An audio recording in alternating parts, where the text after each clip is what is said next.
Chip Patterson, moderator, Cover 3 podcast, joins us on the Adam Gold Show. We can go any number of ways. We are going to talk Chipolytics. We should start with Chipolytics, don't you think? It's up to you. No, I mean, well, that's true. I don't want to be put in the position of like putting anybody in anybody's place. I offer commentary. You do. I offer analysis. I have opinions. That's why we do this. It's why we do this. A lot of people have opinions about Duke Houston. Tell me if and I don't have Chipolytics. I don't have a supercomputer in my brain as you do. So here's the way I look at it. Houston is a historically great defense. I think what I saw the other day was maybe the third best defensive team in the history of college basketball. That seems pretty good to me. Mm-hmm. I think they can play the best possible defense that they've ever played, and Duke's still going to get 65 points. I think Duke wins this game. I think they cover. I think there's too many things you have to stop to beat Duke, and if Houston were better offensively, and I know they're efficient, but there's a difference between being efficient and being good. I just don't think it's going to matter. So over the last 3 years, Houston has won more NCAA tournament games than any other program. Right. Fifth-year senior Juwan Roberts, this will be his 17th NCAA tournament game. Okay? Yeah. And he's going to end up posting up against Cooper Flagg, right? And this will be his 5th NCAA tournament game. Yeah. Con Knipple on the perimeter is going to have LJ Cryer, another vet, Emmanuel Sharp, another vet. Because anybody who is not familiar, Chipolytics is the marriage of arts and sciences. It is not a supercomputer as much as it is a barometer. Right. We are impacted by vibes and the ways of the wind. And there is an outcome of this game where the fact that players like Juwan Roberts playing in his 17th NCAA tournament game and the rest of this veteran core that have all been together, that have developed a better three-point shooting than any of the last 5 Houston teams. True.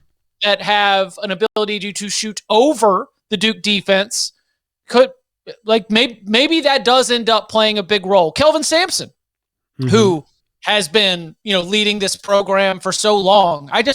I am so impressed with what Houston has done in the Big 12. Supposedly one of the best conferences in all of college basketball. They've won it 2 years in a row by multiple games. Yeah. They should have had 2 teams in this Final Four. Like Texas Tech should have beaten Florida. Well, I just even think what they did in the college, forget about how many teams you've got how many teams you've got in the Final Four. I just think that Houston separating itself from a very good conference, the way it has over the last 2 seasons is remarkable. Do you know how many regulation losses Houston has this season? What is this, hockey? Houston will be an expansion franchise in the NHL in the coming years. 2. Houston has 1 regulation loss. It was to Auburn in November. Wow. Haven't lost in 40 minutes ever since then. Playing against a schedule that includes Kansas and Arizona and Texas Tech and many, many more of the teams that were in this NCAA tournament and some of them who advanced to the Sweet 16. To your point, I find a couple of places where it's going to be very difficult for Houston against Duke. Number 1, I'm going to give you a couple of numbers. Sure. 6'8", 6'6", 6'6", 6'7". Those are the heights of Houston's front court. Right.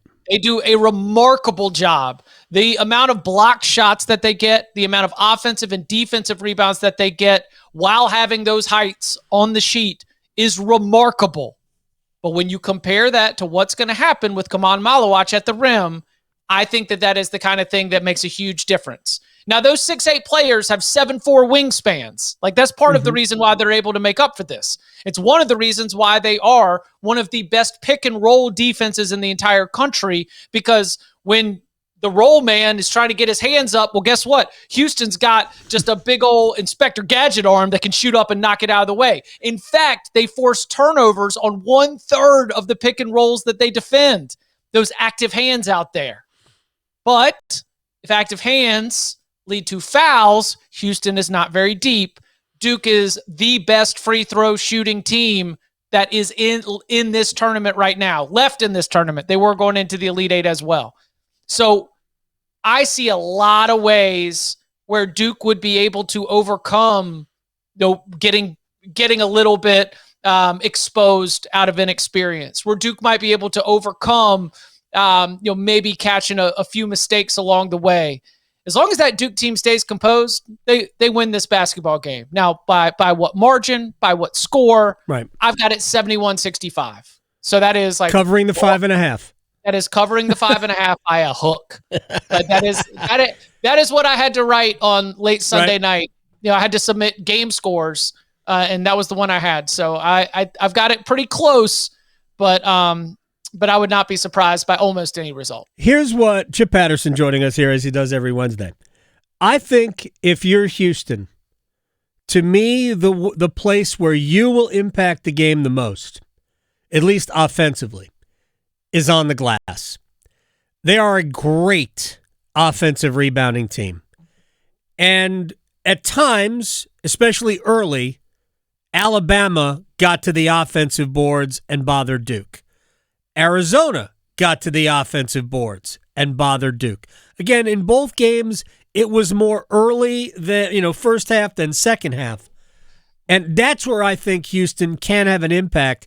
And because they are a good three-point shooting team, if they can get those offensive rebounds and generate three-point baskets on second chance opportunities, that's where we apply the scoreboard pressure, the game pressure to Duke, and maybe Houston's experience wins out.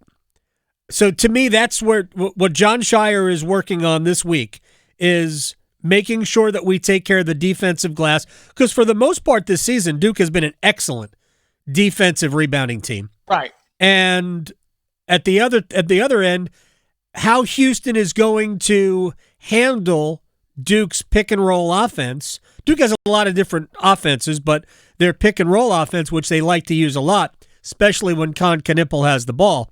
Right. How will Duke handle the way Houston defends that? Because what Duke's going to have to do is move the ball quickly. When Duke does that, I think their offense is lethal. They still have to make shots. I mean, it also ultimately will come down to that anyway. But so to me, those are the things that John Shire is going to work on. How do we handle the way Houston plays our pick and roll? And we have to make sure we keep them off the offensive glass. Yeah. Houston just played 2 games in a football stadium. Cavernous three-point shooting advantage? Yeah, I think some of that is overblown. I think it's a three-point shooting advantage when it is, and in the games where it's not, it isn't. I think it really depends. It's a convenient excuse, but these guys practice in it. I mean, heck, most of these kids grew up playing outside anyway. Right. So I've never bought the stadium, is the problem, because sometimes it isn't. Sometimes it is, but sometimes it isn't. I think it just depends on, do you get off to a good start? Have you ever shot on a goal in a big cavernous building like that? No, I have never, but I have trouble shooting in a much smaller building too, so I would be the last person you would... I have trouble on a Fisher-Price, Chip. I was in a three-point shooting contest at Cameron once. There we go. Yeah. Me and Cherokee Parks. We were on the same team. Let's go. Cherokee Parks reference. There you go. By the way, I've seen him lately. He doesn't look anything like Cherokee Parks did, even when I saw him maybe 12, 13 years ago. It's just, it's so funny because I was actually thinking about, you mentioned Cherokee Parks. I was thinking about the 1993 Duke Blue Devils as part of my preparation for covering UConn.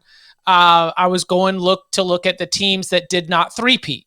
Sure. What happened for the 2008 Florida Gators, what happened for the 1993 Duke Blue Devils. For the '08 Gators, they lost everybody. I mean, everybody was gone. They brought back the whole team that won that ended up winning it again, and all those guys went to the NBA. Pretty much all of them, not all of them, but most of them. Maurice Spates was like a sixth man on the '07 title team. He came back. He was there. Chandler Parsons was a freshman, but it was a totally different team. I was younger at the time, but I had sort of lost in my own Rolodex that Bobby Hurley was still on the 93 team. Grant Hill was still on the 1993 team. They ended up being a 3 seed in the tournament. Picked off by Cal. Jason Kidd, Anthony Gonzalez, Tony Gonzalez. Yep. It's a good team. It's a good team, but that was what happened along the way. Yeah. Why did they not three-peat? And it's just remarkable of how talented even that 93 team was, because UConn's probably a little bit closer to the '08 Gators in terms of having said goodbye to all the best players on the team. Yeah. Duke just not quite able to get it done. Yes. I mean, again, that you lost to an NBA Hall of Famer. Jason Kidd was an NFL two Hall of Famers, one in basketball, one in football. I'm trying to remember the third player on that. Part of me thinks it Jared Haas. Was Haas on that team also at Cal before he transferred to Kansas? Wow. I might want to go back and look that up. I remember that game very, very well. Chip, what do you think's going to happen? Chip Patterson, CBSSports.com. What do you think's going to happen April 7th, Monday, when House goes into effect? I don't think it will be an immediate. I think that so much of the ripple effects have already been in place. And here's what I mean by that. One of the things that have been happening when it comes to the transfer portal, when it comes to NIL, when it comes to how some of these teams and collectives are managing their money, is they are, I don't know if you talked about this, they are front-loading deals. They are trying to spend as much money and get as many deals done before the clearinghouse is established, because one of the proposed aspects of the settlement is that a third-party clearinghouse will be vetting whether or not these NIL deals are in fact, quote, fair market value. What an abstract series of words to be able to place on this to placate the concerns of some and create headaches for others. But anyway, a lot of money's being spent because any deal that gets done before the settlement will not be privy to those same restrictions.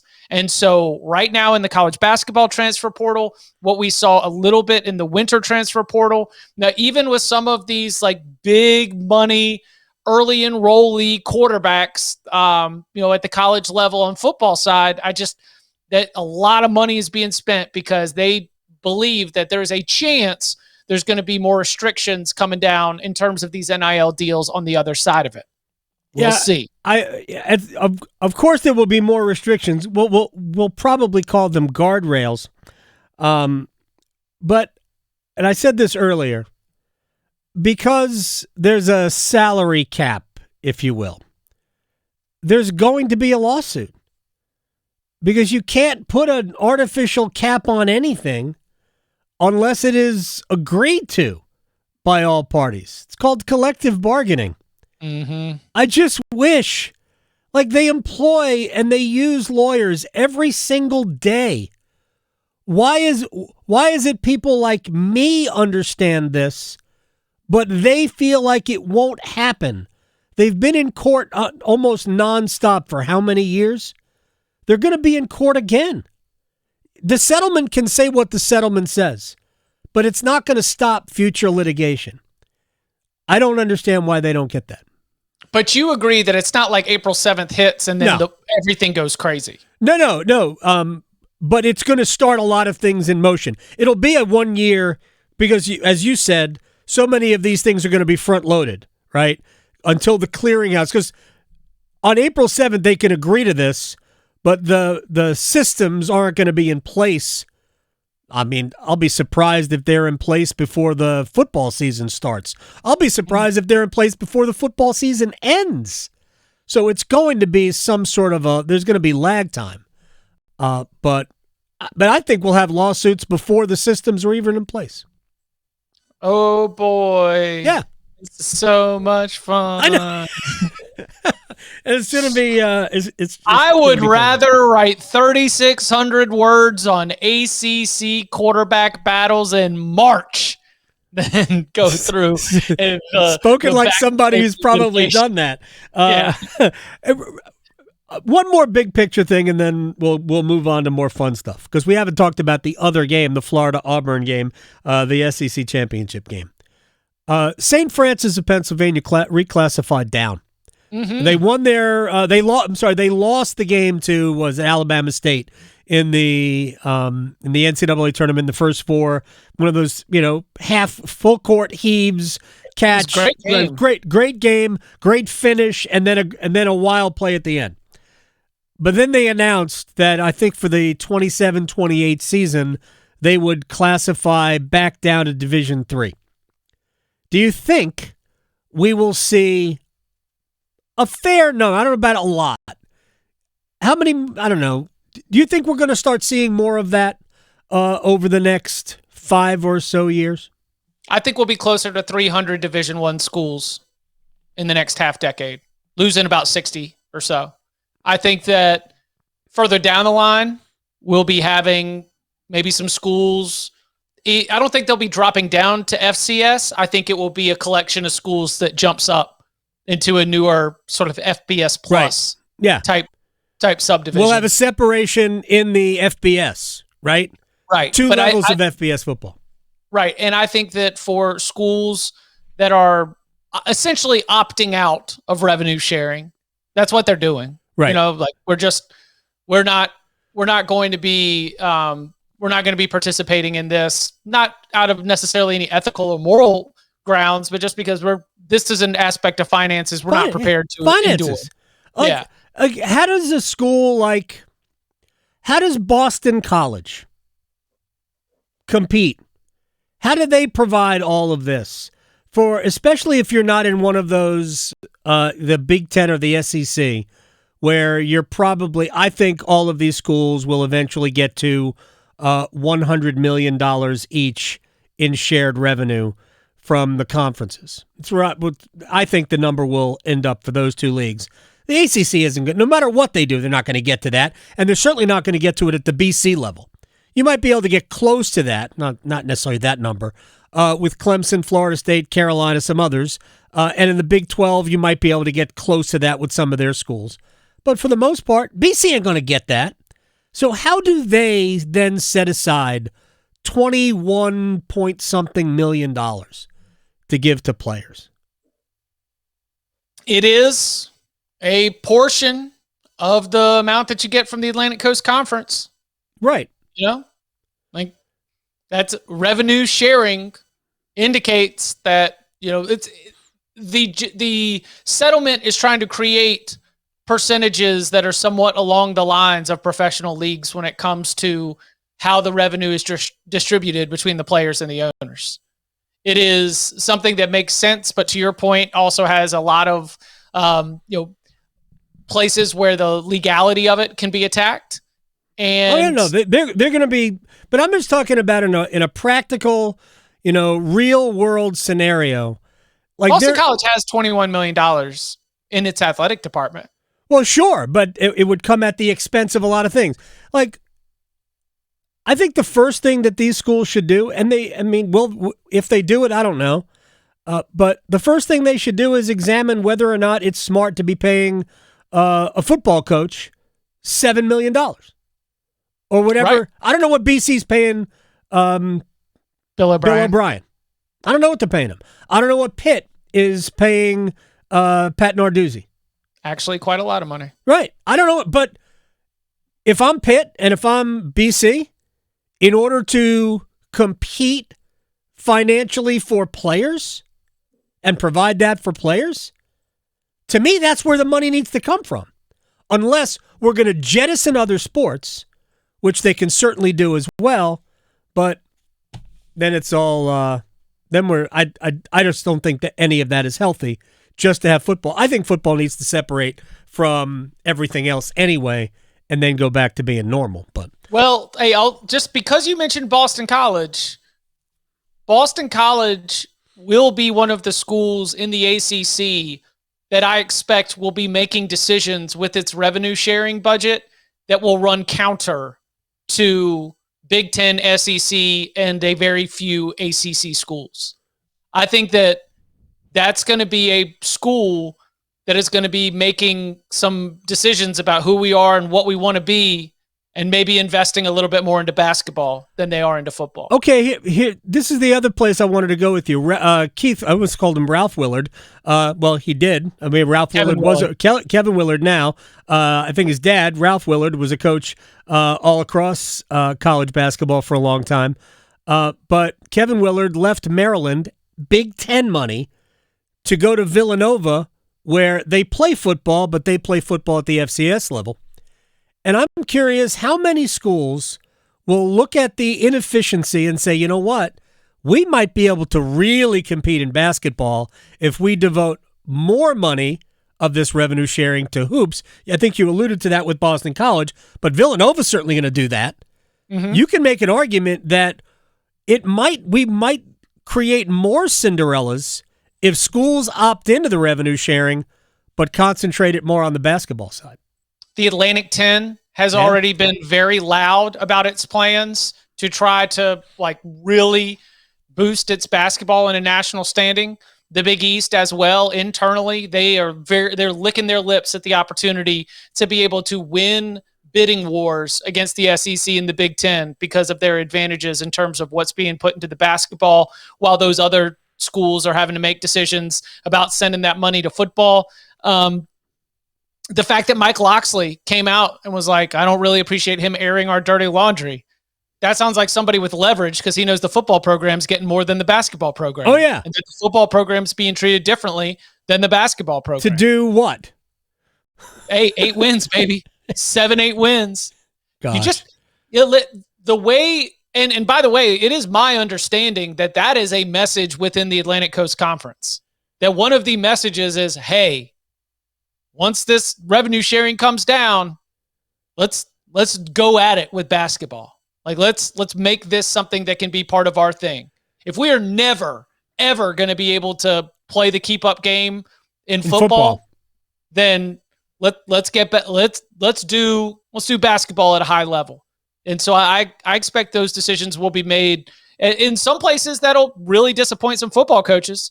But, in other ways, which might give a chance to the ACC to hold on to its last bit of national standing, especially after an embarrassing league on the basketball season on the basketball front. Are you saying that this year, where only Duke made it out of the first round, was an embarrassing basketball season? Chip Patterson joining us. All right, SEC side of the Final Four, Florida, Auburn. To me, this is about, can Auburn stop Walter Clayton Jr., because that dude needs this much space to make you look silly.